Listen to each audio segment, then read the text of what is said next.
House Words of Targaryen, Fire and Blood. I am Billie Jean, the Black Dread, the last Targaryen. Welcome.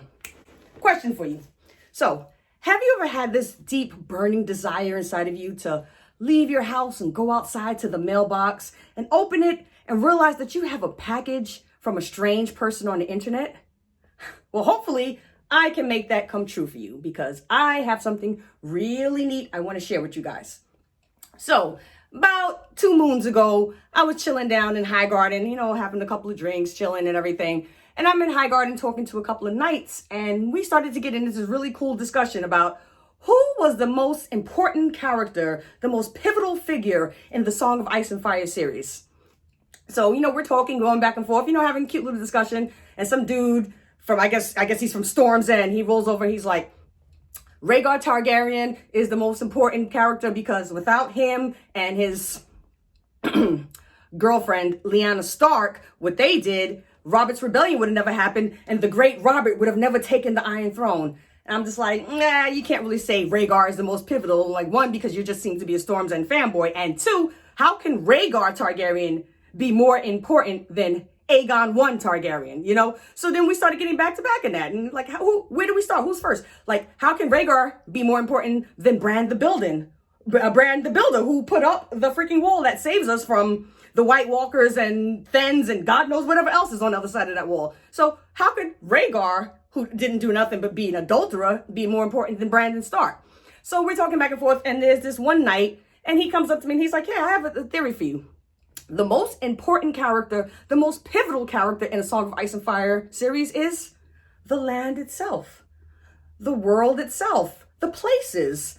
And then I'm just like, He's like, think about it. Every time anyone does anything, it's for their place. People in Dorne fight to protect Dorne, and everyone in Westeros is trying to protect their house, and I'm just like, yeah, you know what? I said he might be onto something. And then I got to start thinking about geography and things like that. So I realized that I still have in my possession some of the things I brought from Valeria after the Doom, because when the Doom happened and all of my shit got burnt up, I was mad. So I brought all my stuff over here to the Red Keep. So I had some of these old maps with me that were written in ancient Giscari.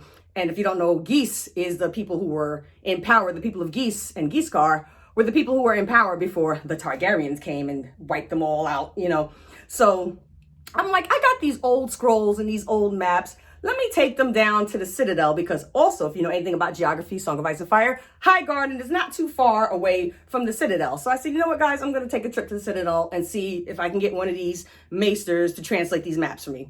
Wouldn't you know it, I get down to the Citadel, and Grand Maester Martin himself. I'm like, hey, can you speak Geese? And he's like, I'm like, oh, snap, he speaks Geese. So I'm like, dude, translate these maps for me, because I'm just like, I'm trying to get a deeper understanding of the lands. I mean, it's so vast. Like, there's not just 2 continents. There's 4. We only hear about Essos and Westeros all the time. There's 2 more continents. There's lots of islands and things. So a couple of days go by. I'm just chilling in the Citadel, chilling in Old Town. I got my test for grayscale, came back negative. So eventually he shows me what he has done. And this is what he presented to me. I'm going to show you right here. Put my axe down. Grand Maester Martin himself presented me with the lands of ice and fire. And I was just like, this is amazing. Now you're looking at this like, this is a big giant book. I'm not reading that book. This is not a book. This is a series of maps from King's Landing to across the Narrow Sea. And I'm just like, wow, this is incredible. It got me to thinking a lot more about how important it is to have some sense of geography and where you are in the world, because this story is so dense and so comprehensive that it's like even the places mean something to the story. And I thought about it too. It's like the places, the cities, the towns, they all have their own personality, their own character traits, their own moods. And if you think a town can't have moods, then you have not been to Harrenhal, because if you are not lucky, Harrenhal will kill you. You know what I'm saying? Take the House of the Undying, for example. Let me get my axe here. I feel weird without it. The House of the Undying. Now, I know, people think it's just the shade of the evening, but those warlocks are up to something, and it has something to do with that place they're in there. It may not just be Karth. It may be the actual House of the Undying, because, That's why they took Dany there and they wanted her dragons to stay there with them. Their magic is strongest in the House of Undying. So that place and Karth itself is something that we should actually do some little bit more investigation into. I don't think they're just sitting around, shade of the evening and envisioning these things. Otherwise, Euron Greyjoy would not have taken them. They obviously have something going on, the warlocks. So that's what that is about. These places have their own traits. Like when you think of, if I said the word Ned Stark, you start thinking honor and loyalty and no head. You'll think of that. So what if I said to you, Flea Bottom? What if I called you up and said, hey, you want to go have a drink somewhere? And, I found this new bar in Flea Bottom. If you know anything about Flea Bottom, you will hang the phone up on me and never talk to me again. Flea Bottom is the equivalent of the projects on steroids. So it's like, if anyone wants to take you into Flea Bottom, do not go. Another example here about a place and why you should know where is where and maybe where you shouldn't go, where you could go. You have a friend, he wants you to help him move. You do that for your friends. Oh, you help me move, pack up. Okay, I'll help you move. Where you going? Oh, I live in the Fist of the First Men. Hello? I'm hanging up immediately. I'm not going anywhere near the Fist of the First Men. If you know where that is and what happens there, that's just as important as knowing the people who are there and what they did, the place itself. There's two more reasons why I really like enjoying these maps here that he gave me, that I can finally read them and understand them. Things make a lot more sense in the story when you have an idea of where's where and what's what. Take, for example, because this little dig that Ned Stark made to Cersei that I didn't really catch it, but when I look at it now on the map, I said, oh, he was throwing some serious shade at Cersei, because when he found out that her children were bastards of her and, incest babies, her and Jaime, he told her, why don't you pack your children up and take them to the port of Ibn. Now I'm just like, just take them somewhere. That's like saying take them back to Lannisport or something. When you look at a map and you see where the port of Ibn and Ib itself is located, you will see that is as far as you can get away from King's Landing without falling off the edge of the earth. So it's just like, wow. And that's according to the Essos Westeros map. That is as far away as you can get. And I'm like, wow, that was some serious shade. Ned Stark was, he told him, get the hell out of King's Landing and go far, far away, Another example that the map has, made things a lot easier. Take the ancestor Frey, one of the House Frey, we stand together, House Frey. He was looking at a map hundreds of thousands of years ago, before like the Andal invasion, after the Andal invasion, I think. Anyway, he's looking at a map and he's like, I see this river here. If I was to build a bridge over that river right here, people would have to pay me to cross back and forth, and they would, because otherwise they have to travel all the way down and all the way back up. And he's like, people would pay my family for generations if I just built a bridge there. And that is exactly what House Frey did, and that is why House Frey is who they are today, because of that bridge and the twins and the crossing. So, just knowing that about places and looking at the geography, that really helps you understand the story. And for people who are not into A Song of Ice and Fire yet, because I don't want people just to rely on Game of Thrones. That's not exactly canon. In A Song of Ice and Fire, when you think about it, there's like 10 books, 3 haven't even been written yet. There's a lot of information in there, a lot of characters, battles, and stories. And I'm just like, okay, to ease your way in, the best thing to do would be look at a map. Like if you're getting ready to go to California or something, you lay out a map and say, where's this? And what will I run into when I'm on my, okay. So you look at the map. So I would just suggest for anyone who's new and maybe wants to go ahead and like tap their foot into the water of Song of Ice and Fire, start with the map. There's not too many, there's a lot, but it's not like you have to remember all of the players that come into the story. By chapter 4, you've been introduced to dozens and dozens and dozens of people. So you start taking a look at the map. So that way, when you are reading A Song of Ice and Fire and you hear someone say Storm's End, or Baratheon, you'll say, Baratheon, Storm's End. I know where that is, and you can see in your head where it is. Some mentions the Iron Islands. I know the Iron Islands. I know where that is. So you're not completely lost and you're not going into it blind into the story. So last reason why I really am so very, very touched that I have these maps here is just because of the amount of just endless possibilities they are, especially like with your imagination. Endless possibilities You can look at these maps, like they have I'm going to show in a minute here. They have detailed maps of cities that I've never heard of and places I've never been, places I'd like to go to again that I, just completely forgot about in all my travels. You can sit sometimes, like I'll read the story, and if they're in Marine, I'll take a look at the map and I'll look at Marine and I'll see what's around it. And, I like to imagine sometimes, like, what's it like this Sunday night? What is someone on Sunday night, a young, beautiful woman on Sunday night doing in Bravos? So I sit at the map and I just stare and I look and I just imagine all of these amazing adventures and things that you can go on, So I really like having that just, for my own personal entertainment. So let me show it to you here. The Lands of Ice and Fire. Beautiful.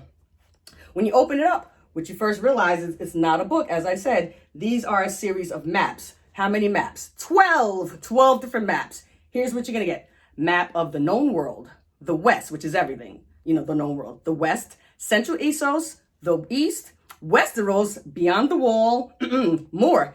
The free cities, Bravos, Novus, Lys, Slaver's Bay, ASOIAF, Marine, and they don't even have it the Bay of Dragons. It's dead ass Slaver's Bay, like Psych Danny, ASOIAF, Yunkai, Marine. The Dothraki Sea, which that map, I think I lost 3 hours looking at that map.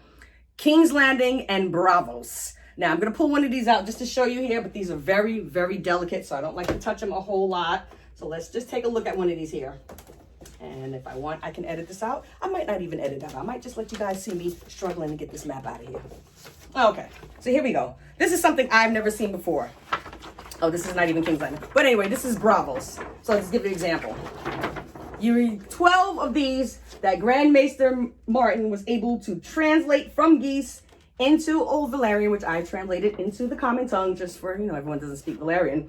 Look at this here. There's the Titan of Bravos. And it's just not a map that just says Bravos. It has the names of cities. There's the Iron Bank. There's the Dome. There's the House of the Black and White. So, when I'm looking at this map and I'm just imagining, like, what could have been going through Arya's mind as she was crossing under the Titan and just like, oh my gosh, Valo Magorl, it's like, what's happening here? You could just sit and imagine yourself in Bravos yourself. Imagine yourself going to the, the Iron Bank and see if you can get a little loan, a couple of checks. Let me get a quick checking account from the Iron Bank.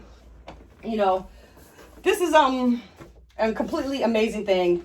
And I want to tell you the whole purpose behind this. So that was like mainly my main purpose for speaking about geography to you, because I have amazing news. Since I was able to get Grand Maester Martin to go ahead and write this for me, translate all of this information, I said, well, listen, Maester, that doom happened in Valyria. All of my shit got torched. I was very upset. Can you make me another one? Just make a duplicate so I can take one, bring it back to the Red Keep. Something never happened. I still have it, and I don't have to wait to find someone else who speaks Geese, because that's like finding someone who speaks Latin, So Grand Maester Martin was kind enough to ship me another one. And I decided I'm going to give this to one of you beautiful people out there. That's right. No strings attached. You don't have to sign up any email list. I'm not going to sell you anything. You don't have to do anything. All you have to do, and it's in here. Trust me, it's in here. All you have to do is just tell me, present yourself to me. Tell me who you are and where would you like to go? Like, if I can give you one of my ships and tell you to travel anywhere in the known world, where would you like to go? And I would like you to, it's not like an essay contest, so you don't have to give me like this long dissertation, but I just want to get the conversation going and see how people feel about the places. We talk so much about the people of Game of Thrones that we almost forget that, Cersei Lannister is just important as Lannisport. Theon Greyjoy is just as important as the Iron Islands themselves. So that's all you really have to do is just tell me, what would you like to discover? Where would you like to go? Are you just trying to get into the Song of Ice and Fire series? You don't know where to start. You just want to start learning some names and some historical places. This is for you. But I also wanted to share something else with you guys. Not just the standard, not just the Lands of Ice and Fire maps here, but I also have just the standard black and gold Westeros and Essos map that you see everywhere. And I'll put a picture of it somewhere here because it's still in the box. And I have one of my own and it's already on the wall and everything. So I figured since I got this duplicate here, I'm like, you know what? I can go ahead and tack that on here. So that's not just one thing. That's going to be two things that I'd like to give you. They're both maps, but you're going to get 13 maps complete. I just want to give that away So what I'm going to do is I'm just going to let this video run for a couple of weeks, and let people see, you know, if they can think about one place they would like to go. And like I said, you don't have to give me this long essay, but I do want you to be careful and think about it, because when someone asked me where would I like to go, I said I want to visit the Dread Fort so I can go see the secret room with all the human skin that they were wearing, which does not exist. And then I thought about it, I said, you know what, I could end up on one of those flaying torture machines. So I'm like, you know what, I don't want to visit the Dread Fort. Never mind, I'll just drive by. Oh, that's the Dread Fort. Okay, great. Keep going. You know, so just think about it. And if you want it, just tell me, and I'll just pick someone at random. You know, it's not going to be like, I liked your answer better than yours. It's going to be random. So just say what you feel and let me know. So let me show it to you one more time. I feel so bad without my axe, so I keep picking it back up. But the Lands of Ice and Fire. Free gift giveaway from yours truly, Billie Jean, the last Targaryen, the Black Dread. So one thing, two things. Bam, bam, bam, bam, bam. These are going to be for you. So again, I just want to say thank you. Then again, that's really my way of saying thank you for all of the people who are tuning in and hanging out with me here in the Red Keep. I have nothing to do but take milk of the poppy and just, you know, play with the ravens all day long if I'm not conquering a city. It's really not much to do. So I'd just like to come in and talk to you guys, share my story, and I appreciate you taking the time out with me. So I am going to leave you with the words of House Targaryen: fire and blood.